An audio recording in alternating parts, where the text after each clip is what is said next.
thank you for tuning in to In the Lab Training. I believe that this tutorial is something that can help at all levels. This is an in-depth look at the Tony Parker spin move. This is different. I want you to take this video and watch it inside of a gym. We're literally going to go step by step, and then I want you to try. Treat these sessions just like school. By the end of the session, I want you to have this down. The first thing you have to do is understand that you have to attack. The defender is more likely to go for this move if you put him on his heels. Eventually he'll stop backing up, and that's when he's the most vulnerable. The second thing that can help you is if you push off into the overcross. Check out right here, I'll take this foot and explode right into the overcross to make it seem like I'm going in that direction. This is one of the most important things to do because it will cause the defender to shift to the side.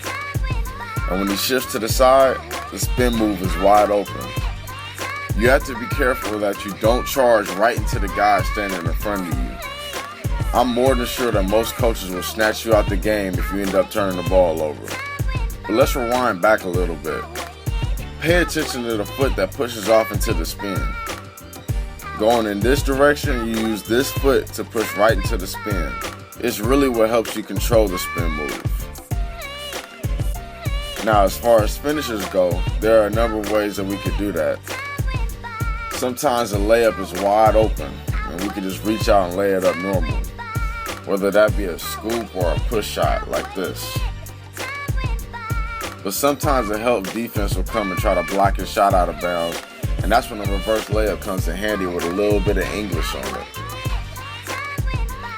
Alright, if you're in the gym, I want to give you an opportunity to pause the video right now and go try everything we worked on up until this point. Get it down, then come back and let's move on. Alright, so the finishes, we need to work on the spin. If we're reversing from this angle, we want the ball to spin in the direction of the rim, so that when it hits the backboard, it will go right towards the rim. There's two different ways to spin it. One where we push up and spin, and two where it's released horizontally a little further out with the same spin. One is used when you have a little bit more room to finish. Two is used when you're trying to stretch out so a shot blocker can't reach for the block. I have some game examples of this we'll watch at the end of this video.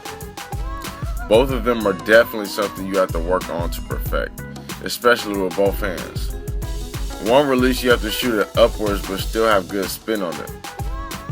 To have good spin on it, you use your fingers and wrists. This one is the harder of the two though. With Chris, he's working on his spin. It's much harder for him to use his right hand being that he's left-handed. By the way, you don't need big hands to finish shots like this. It just takes repetition and know-how. The second finish, we reach out a little further and spin the ball the same way with fingers and wrists. This is the more common way of doing it. Chris is actually pretty solid doing this with his left and right. Once you can do it how we are doing it right now, then start up running towards the basket, gain speed, and put all the steps together.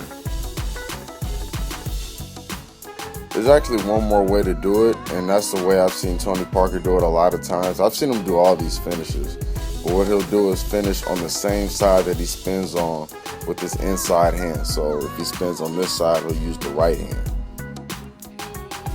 This layup is kind of sneaky and you can get it up fast before a shot blocker is able to block it.